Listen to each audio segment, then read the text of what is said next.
Olá pessoal, eu sou Regiane Rissato, fonoaudióloga há 25 anos e hoje eu vou continuar falando para vocês sobre o desenvolvimento da fala. Mas hoje o assunto é o porquê é importante saber sobre a articulação dos fonemas e sobre o desenvolvimento da fala.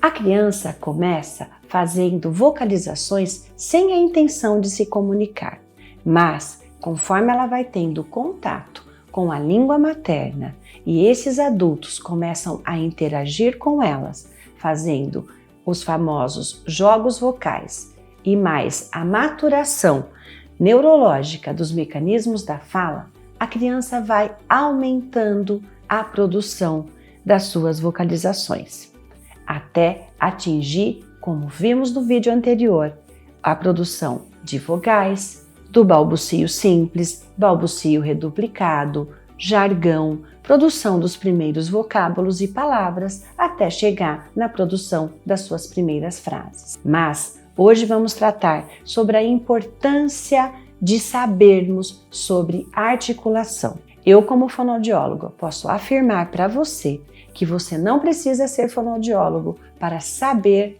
sobre o desenvolvimento da fala e para saber sobre alguns pontos e modos articulatórios. Até pelo contrário, quanto mais pessoas soubessem sobre esse conhecimento, mais as crianças se beneficiariam e agradeceriam em relação ao seu desenvolvimento.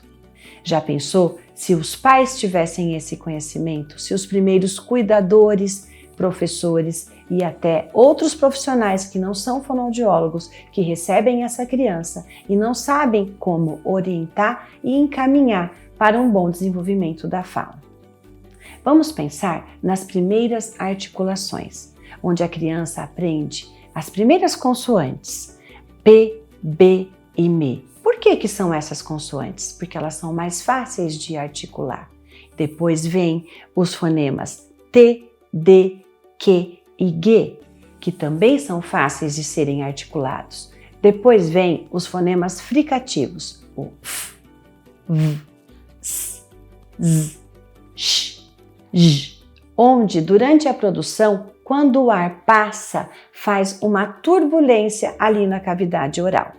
Estes fonemas são os mais fáceis de ensinar para as crianças, porque eles são contínuos. Então, quando eu vou fazer um fonema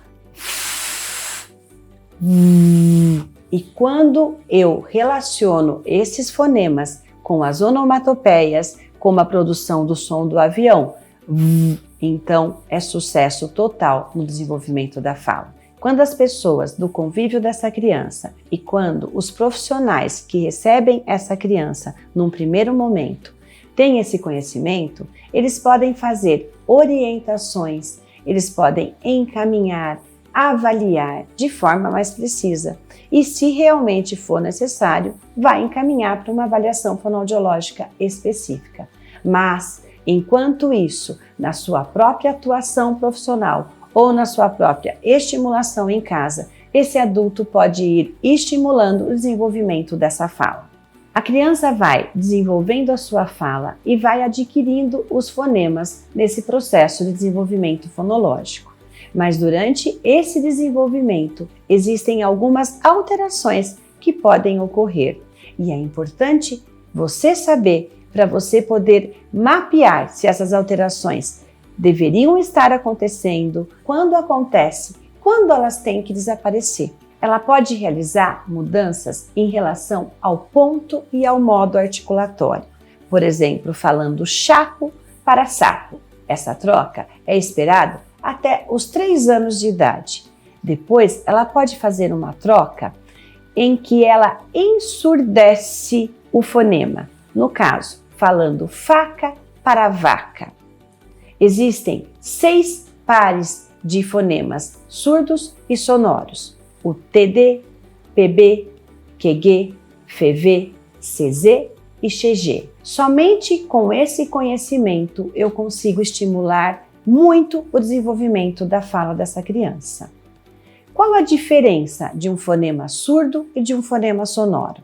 Um fonema surdo, como no caso, no F, eu não tenho a participação da prega vocal. E no fonema sonoro, eu tenho a participação da prega vocal.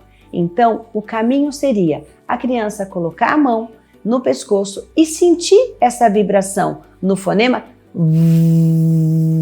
ou aqui, onde ela vai conseguir perceber através do tato essa vibração da prega vocal, além de perceber auditivamente a diferença entre os fonemas surdos e sonoros. Essa é uma troca esperada até os 3 anos de idade. Existe uma troca que a gente chama de simplificação das líquidas e vibrantes. O que é isso? Os fonemas líquidos são os fonemas L e LH, e os fonemas vibrantes são o R com a produção R e o R. As crianças entre 3 e 4 anos de idade podem fazer confusões entre esses fonemas, substituindo o fonema R pelo fonema L, falando balata para barata. Essa é uma troca muito comum e esperada dentro do desenvolvimento da fala. Aí nós vamos ensinando, esperando e respeitando a maturidade neurológica e da motricidade da criança para realizar a produção desse fonema. Por isso a importância de sabermos como que é feito a articulação de cada vogal, de cada consoante da nossa língua.